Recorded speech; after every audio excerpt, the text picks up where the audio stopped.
La Caisse des Jardins des Bois-Francs est fière de présenter l'émission Rencontre avec les gens d'affaires de Warwick. Pour répondre à vos besoins financiers, nous sommes la force financière régionale. Aujourd'hui, rencontre avec les gens d'affaires de Warwick et chez Groupe de Grand Pré, on parle de puits, de traitement d'eau, mais surtout de fusion d'entreprises. Bonne émission!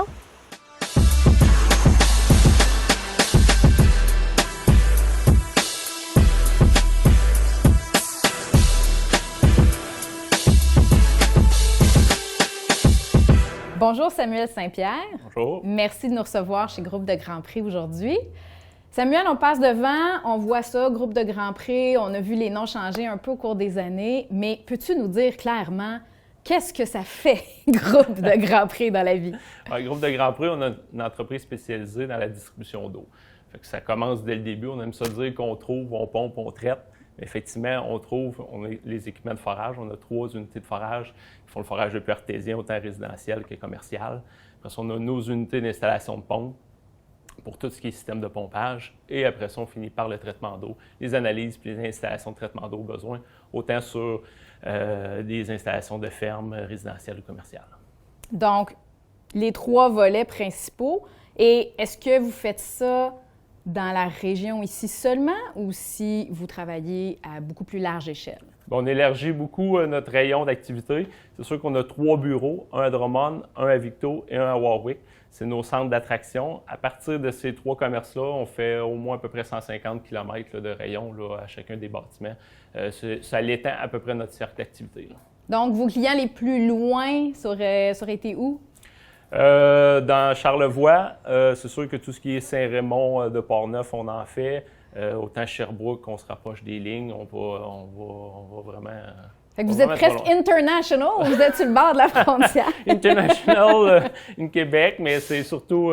c'est tous des secteurs qu'on peut facilement aller-retour, ou des fois, certaines équipes font des runs d'une semaine, puis se promènent de client en client là, pour être capable de leur acheminer de l'eau. Donc, vous rayonnez beaucoup, pas seulement dans la région ici, vous couvrez un territoire assez large. Exactement. On est plus local, puis là, on est en train d'étendre le nombre de Grands Prix puis le service de la région. Puis on dit le nombre de Grands Prix parce que quand on passe sur la 116 à Warwick, on le voit maintenant, mais avant, c'était pas ça. Avant, c'était traitement d'eau Bois-Francs. Exactement. De Grands Prix, ça a fait de boule de neige au fil des ans. Peux-tu nous raconter un peu l'historique? Comment on est rendu à où on est maintenant? Ce qu'on est rendu présentement, l'histoire part en 2010.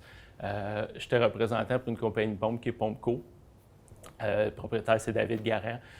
Mon but était de faire le tour des clients d'installation de pompes au travers le Québec. J'ai découvert un groupe de Grand Prix puis artésien, le nom avant. Monsieur de Grand Prix faisait seulement des forages de puits, il ne faisait pas d'installation de pompes. Puis par défaut, nous, avec Pompco, on voulait vendre des produits un peu plus locaux dans la région parce qu'ils sont fabriqués à Victoriaville. C'est le seul manufacturier au Canada. Okay. Fait qu'il y a un peu l'idée d'acheter une compagnie de forage parce qu'en faisant un forage de artésien, on a besoin d'une pompe. Fait que c'est beaucoup... Les gens, ils vont plus avec la chaudière, puis ça marche plus comme ça. Le seau, le vieux seau là, de ciment. Là. Exactement. Fait que par défaut, avec un puits, évidemment, on a besoin d'une pompe. En achetant une entreprise de forage de artésien, c'était facile après ça de venir proposer un produit local, des pompes Pompco.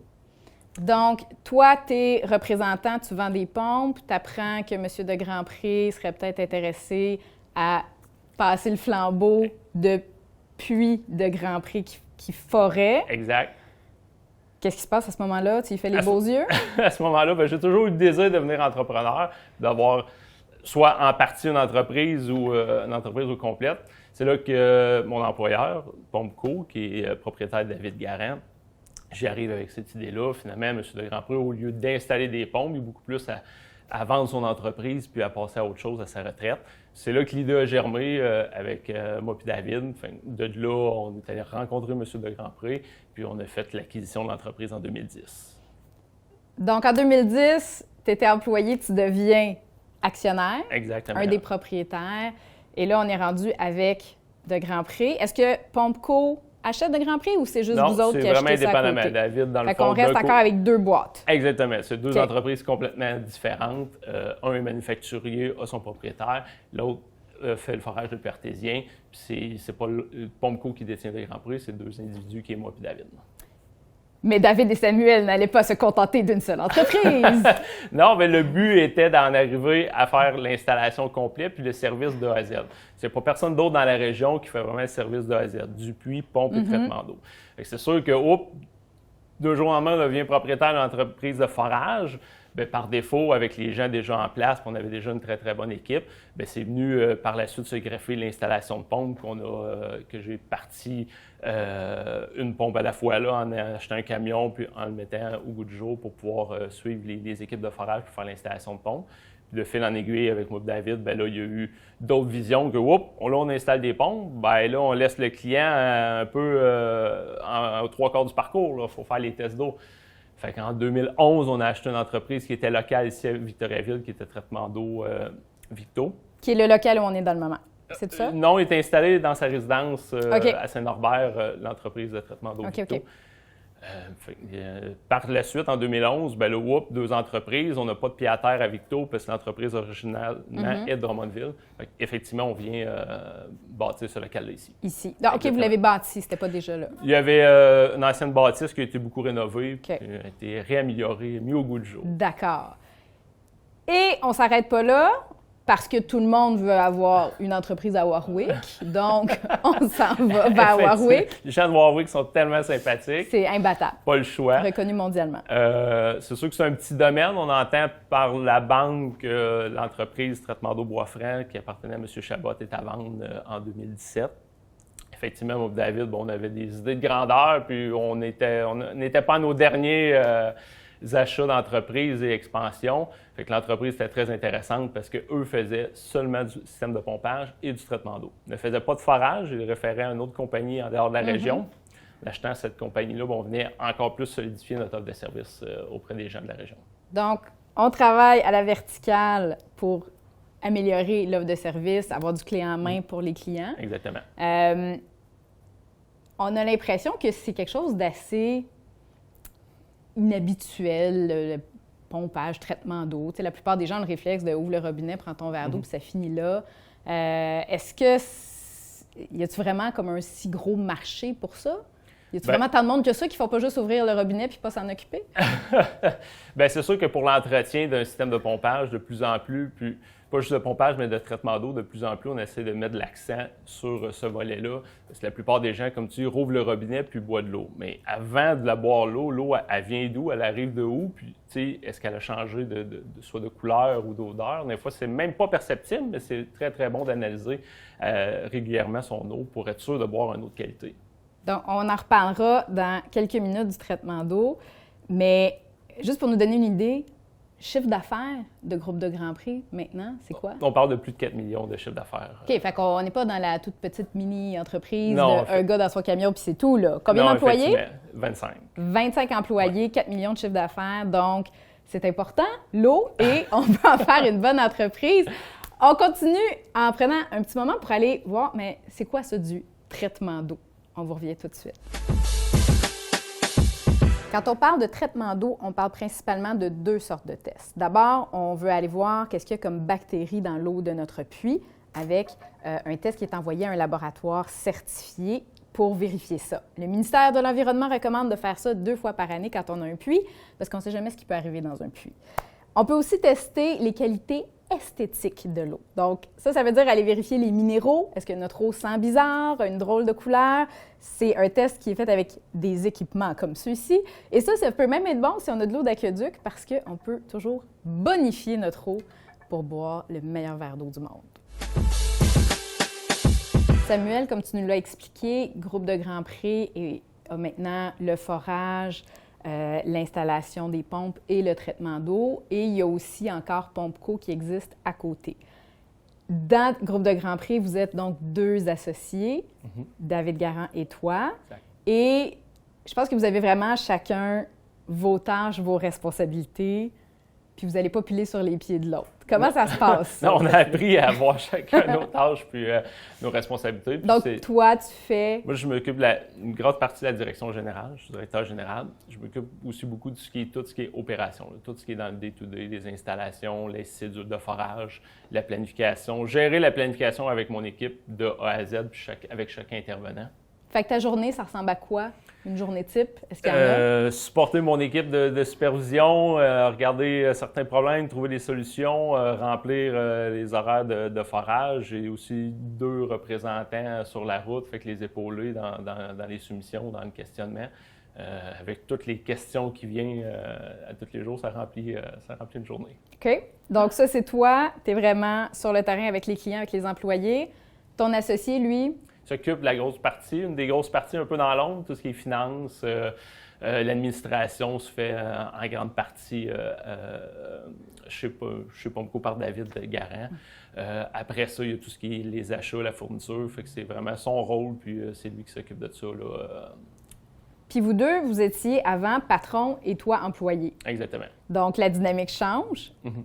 Comment on vit ça, cette transition-là, d'une part de pu être le subordonné, d'être l'associé, puis aussi comment on vit ça de passer de employé à patron, à actionnaire? Bien, c'est sûr qu'il y a un changement. J'ai toujours aimé ça ou voulu devenir actionnaire. Fait que c'est sûr que mon attitude change, évolue aussi avec les années. Bon, je pense qu'on a trouvé une belle complicité à travailler ensemble. D'un, je crois qu'il y avait besoin de quelqu'un aussi pour moi pour développer des projets comme ça parce qu'il y avait déjà amplement d'ouvrage avec sa première entreprise.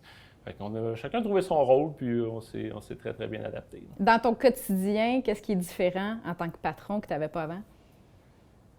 C'est plus relax, le téléphone sonne moins? Non, c'est sûr que le but de vouloir devenir patron, bien d'un, ça c'est ancré en toi. Là. Quand tu l'as, c'est sûr que ça amène certains désavantages que d'autres peuvent moins comprendre. Quand tu es propriétaire, bien, tu peux accepter de te faire appeler le soir, déranger la fin de semaine. Penser à des choses la fin de semaine quand tu es supposé d'être ailleurs ou concentré soit à la famille ou avec les amis. Mais ça fait partie de l'adrénaline qu'on recherche. Puis il faut être capable de faire un équilibre entre les deux puis d'avoir surtout un partenaire qui comprend cet équilibre-là. Quand je parle de partenaire, je parle de conjointe, évidemment. Oui, on a les associés sur papier puis on a les associés dans la vie qui sont importants aussi. Exactement.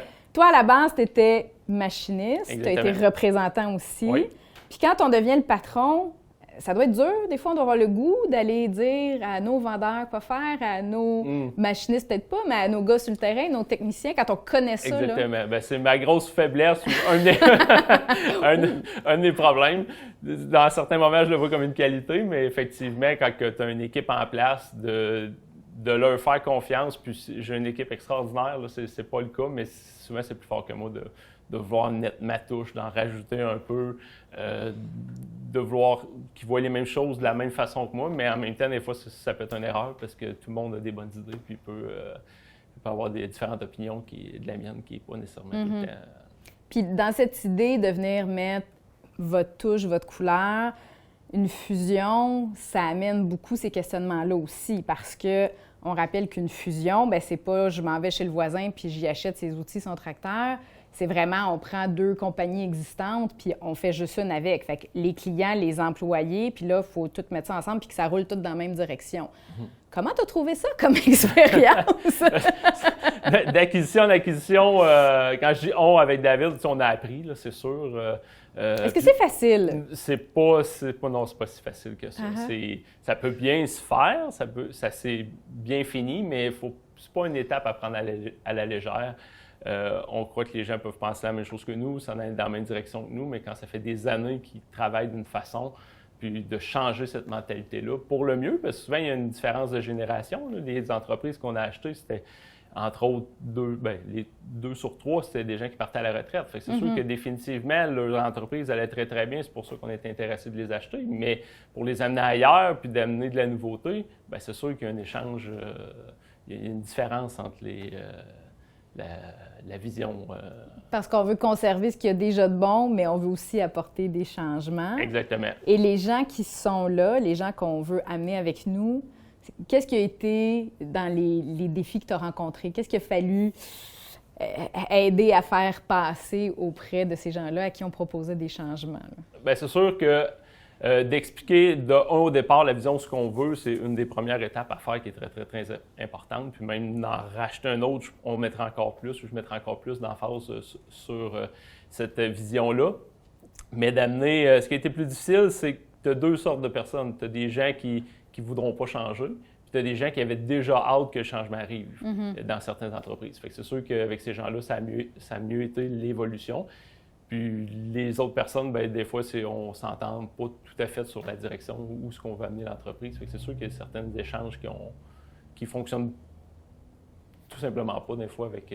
C'est le bon vieux principe de on ne fait pas d'omelette sans casser les œufs. On essaie d'en casser le moins possible. Exactement. Et dans la recette, est-ce que, par rapport à ce que vous aviez prévu au départ, donc quand on fait notre vérification diligente, on sait à peu près ce qu'on achète, mais après ça, quand on est rendu dedans puis qu'on essaie de l'amener quelque part, par rapport à vos attentes, est-ce que ça correspondait ou est-ce qu'il y a des nouvelles choses, le fun, qui sont arrivées qui n'étaient pas prévues? C'est sûr qu'il y a des nouvelles choses qui sont arrivées qui n'étaient pas prévues, on s'adapte, mais le refaire, puis quand tu dis l'embûche, c'est d'être encore plus clair, puis plus tenir notre point dès le départ. Non pas trop tout de suite céder, parce que souvent, on s'est rendu compte des fois que ça amène, c'est plus négatif sur ceux qui avaient hâte que ça change ou ceux qui veulent changer. Fait que d'amener notre vision encore plus claire, puis de la tenir dans une rencontre de groupe, puis de l'expliquer clairement à tout le monde, puis pas faire des cachettes, mais d'expliquer tout de suite où est-ce qu'on s'en va, puis tenir notre point. Est-ce que tu appellerais ça quelque chose comme de ne pas avoir peur des changements qu'on propose? Oui, exactement. De croire la vision qu'on veut amener à l'entreprise, puis de garder celle-là dès le départ.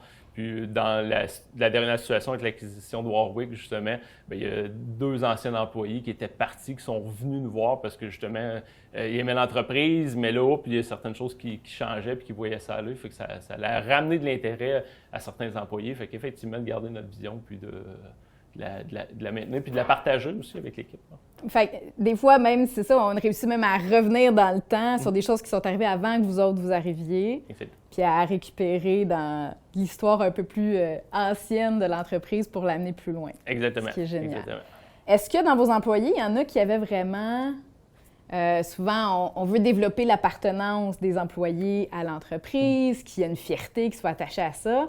Puis là, quand on débarque avec une fusion, on arrive à coup de masse dans ça, on change tout, changez vos uniformes, votre masse, vous ne travaillerez plus tout à fait comme ça, c'est plus les mêmes produits. Ça a été quoi, vos trucs pour aider cette transition-là, justement, auprès des employés? Est-ce qu'il y en a qui ont réagi fortement, puis que moi, si ça s'appelle plus comme avant, je veux plus travailler là? Bien, ou moins pire? Moins pire, non. La fusion, c'est quand même très bien fait, mais effectivement, ce que tu expliques, on le vit. Là. Il y en a qui ne voulaient pas changer, il y en a qui avaient hâte que ça change. Fait que c'est sûr que on a fait des rencontres toutes les semaines, même des fois 2 fois par semaine, où on se rendait compte qu'on a besoin de ne pas ramener, mais de remettre toute l'équipe ensemble. Effectivement, c'est de la communication. Je pourrais en parler longtemps, mais je pense que... C'est la clé dans beaucoup de choses. C'est la communication. Puis, pompe, traitement d'eau. On a parlé de traitement d'eau. Maintenant, on va aller voir puits, creuser. Comment ça marche? On voit ça tout de suite. Ça, c'est une foreuse. C'est avec ça qu'on va aller creuser les puits artésiens. Alors, on lève un grand mât, puis ensuite, avec un marteau qui va cogner, on creuse dans le sol. En général, on trouve de l'eau entre 80 et 400 pieds. Mais on essaie de rester le plus possible dans les plus faibles profondeurs parce que plus on creuse, plus c'est difficile, plus c'est long et bien, plus ça coûte cher. Et on peut faire des puits 4 saisons, toute l'année, même l'hiver. Samuel, si on parle de l'avenir de Groupe de Grand Prix, qu'est-ce qu'il y a dans ta boule de cristal ou qu'est-ce qu'il y a dans tes rêves? Dans mes rêves, c'est sûr que de Grand Prix, on l'a amené déjà à un très beau niveau. Présentement, on a une excellente équipe en place. On est capable encore de développer avec l'équipe justement qu'on a en place, notre structure, nos magasins, l'équipement qu'on a. Fait que c'est sûr qu'à court terme, on développe de cette façon-là. À long terme, on verra s'il viendra une nouvelle acquisition dans le futur. Mais présentement, on est à solidifier puis être sûr d'avoir la bonne équipe en place qu'on a présentement. Puis avec cela, on est capable de développer encore plus à l'interne. Puis est-ce qu'on sent à un moment donné que c'est un danger? Parce que vous avez fait quand même 3 fusions en 10 ans? Oui. On a-tu peur de grandir trop vite à un moment donné? On sent-tu un petit effet de frein? Bien, c'est sûr que la relève ou les employés, là, on ne se cachera pas, c'est de plus en plus rare d'en avoir des bons. C'est ce qu'on a présentement. On travaille dans un métier assez complexe. Exemple, le forage de puits artésien, il n'y a pas d'école pour ça. Fait que ça prend une personne d'expérience de métier qui enseigne à un niveau. Il y a tout ce qui est permis de conduire des camions lourds. Fait il y a quand même une problématique à ce niveau-là là, pour la main-d'œuvre. Puis tout ce qui est technicien, bien, c'est de l'apprentissage. Ça non plus, il n'y a pas d'école, que ce soit pour réparer le traitement d'eau. C'est beaucoup de la formation à l'interne. Il faut faire attention dans l'expansion. C'est sûr que de racheter une autre compagnie à l'ampleur de la nôtre qui ne vient pas avec un bagage d'expérience d'employé, bien, effectivement, ça pourrait être un risque. Parce que vous ne serez pas capable de fournir, même si on vous apporte plein de clients, s'il manque de main-d'œuvre, ça ne donne pas grand-chose. La prochaine fusion pourrait être avec une entreprise un peu comme la nôtre, qui a déjà tous ses employés, qui pourrait avoir une fusion. Ça pourrait être des choses possibles. Mais de recommencer à zéro avec une entreprise, pas d'employés, bon, on serait tout simplement pas capable de fournir. Puis l'avantage d'aller se combiner avec une autre compagnie qui est opérationnelle, qui est de la taille de la vôtre, à ce moment-là, ça serait d'aller chercher encore les économies d'échelle, comme on l'a vu tantôt, avec vous par rapport aux entreprises individuelles? Exactement. Okay. Exactement. Puis, quand tu regardes tout ce chemin parcouru-là, ton moment ou l'élément, toi, ce qui est ta plus grande fierté à toi, là, ton petit trophée là, sur ton foyer, il serait écrit quoi dessus? Bien, c'est sûr que c'est d'être rendu où je suis là présentement, d'être propriétaire de mon entreprise, d'avoir parti avec une idée, de m'être entouré de gens qui pouvaient m'aider de la monter, cette idée-là. C'est sûr qu'aujourd'hui, c'est ma chose la plus chère. Quand je regarde le Grand Prix, où ce qu'on est, l'équipement qu'on a, puis notre place, la notoriété qu'on a dans le marché, bien, effectivement, c'est ma paye, c'est mon petit velours.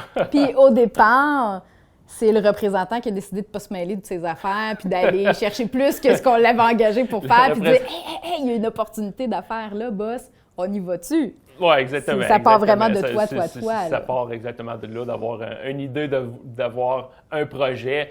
J'arrivais les soirs, des fois, je me demandais bon, qu'est-ce que je peux faire. Bien, je voulais devenir entrepreneur, puis comment je peux y arriver. Fait que c'est effectivement, sans dire que je me suis pas mêlé de mes affaires, mais j'en ai vu plus grand que mon rôle. Tu as eu de la vision, tu as eu de la vision. Exactement. Puis, quand on voit les autres entrepreneurs dans ton entourage, dans la région, qui ont envie de prendre l'expansion, suite à ton expérience, est-ce que tu leur dirais « Ouais, c'est une bonne idée de considérer la fusion, c'est pas facile, mais ça vaut la peine » ou après ça, toi, tu as le goût de leur dire « Non, développer à l'interne, acheter juste des actifs, mais pas de fusion, c'est ingérable. » Ça serait quoi ton conseil d'expansion pour les autres entrepreneurs? D'expansion, d'un, ce serait d'analyser comme il faut le dossier. C'est sûr que c'est des entreprises avec des mentalités qui sont à l'opposé.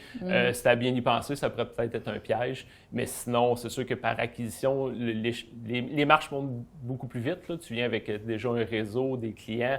C'est juste de bien le gérer puis d'annoncer clairement la vision de l'entreprise auprès des employés parce qu'une entreprise, pas d'employés, bien, c'est difficile à faire rouler. Donc, une belle façon de grossir. On n'y va pas trop vite. On le gère avec beaucoup de communication. Oui. Puis après ça, on double notre chiffre d'affaires pour prendre le contrôle de la terre entière avec nos puits et nos pompes. De ce qu'il y a sous la terre. De ce qu'il y a sous la terre. On laisse le dessus de la terre aux autres. Samuel, merci. Je pense que avec tout ce que tu m'as expliqué, tu me donnes une folle envie d'aller creuser des trous puis trouver de l'eau. Puis je pense que c'est ça que tu avais prévu pour moi. Justement, on avait un poste à l'affiche. Écoute, vous allez former à l'interne, pas à peu près. Faut que tu rentres, on ne te laisse plus sortir. Fait qu'on va t'enseigner une partie de notre travail. Fait que là, si j'ai bien compris, il faut que je me change? Oui, effectivement, parce que c'est pas le look typique de l'emploi. Écoute, c'est parti, en route vers le défi. On va aller dehors, puis il fait pas chaud. Fait que je vais m'habiller. À tout de suite. Samuel, nous voilà face à la bête. Oui, exactement. Je comprends que tu veux que je te creuse un puits dans le stationnement de chez De Grand Prix? Oui, mais dans le fond, je cherchais un défi de taille, fait que je crois que je t'en ai trouvé un. Okay. Donc, si tu veux qu'on accepte ta candidature comme foreuse, il faut savoir manœuvrer les manettes. Dans le fond, la foreuse est ici. Fait que ce qu'on va faire, c'est qu'on va lever le mât de forage. Okay. On va prendre une rode de forage, puis on va s'installer comme si on commencerait un nouveau puits. On va faire cette partie-là, puis on va arrêter là pour ne pas briser l'asphalte après. OK! Puis ça, tu penses que je vais être capable de faire ça? Tu voulais un défi de taille, comme je t'ai dit, on va voir si tu vas le réussir. Je vais peut-être avoir besoin de petits training. Oui, j'ai amené mon formateur. Serge va pouvoir te donner un coup de main. Ben écoute, défi on accepté? Essaye. Défi accepté, on va voir ce que ça donne. Ici. OK. Là, fais juste me montrer les manettes comme si... OK. Là, je le lâche. OK. Wouhou! OK. C'est lui ici. Par en haut. Là, lui, c'est lui. Fait qu'il lève lui.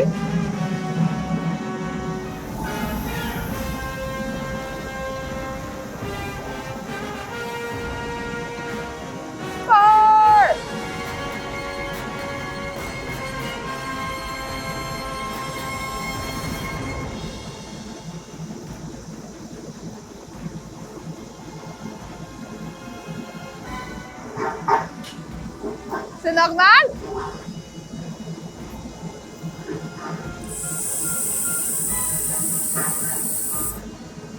Fait que là, je l'aime avec ça.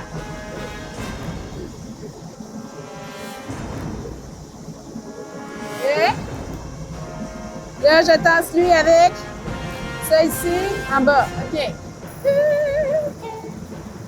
Là, je baisse ça dans le trou avec ça. Là, faut que je vienne mettre ma main pour la tenir. Ça arrive en bas. OK, parce que je veux pas que ça m'écrase. OK, attention, on descend!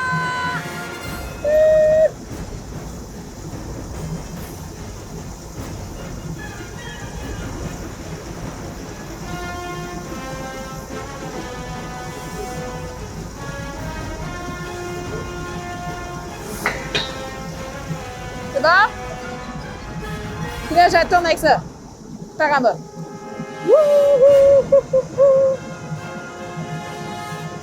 Là, je suis en train de creuser un puits. Adieu, ma.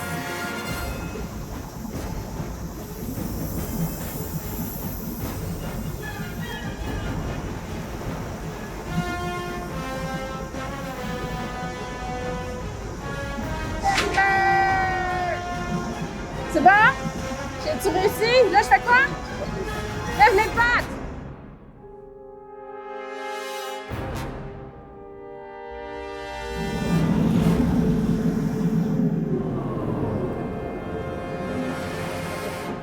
C'est champion, tu as relevé ton défi. Yes! Tu aimais ça? Ben oui, écoute, je me sens super toute puissante. Là. Impressionnant, C'est impressionnant. un bon exercice de virilité pour une petite DG qui sort de son bureau. Merci Samuel, Ben, c'était merci super à le vous fun. pour l'entrevue. On est super heureux d'avoir découvert Groupe de Grand Prix. Puis là, je suis sûre que tout le monde va vouloir un beau puits. Oui, effectivement. Puis nous, venez nous voir, on va vous en expliquer plus.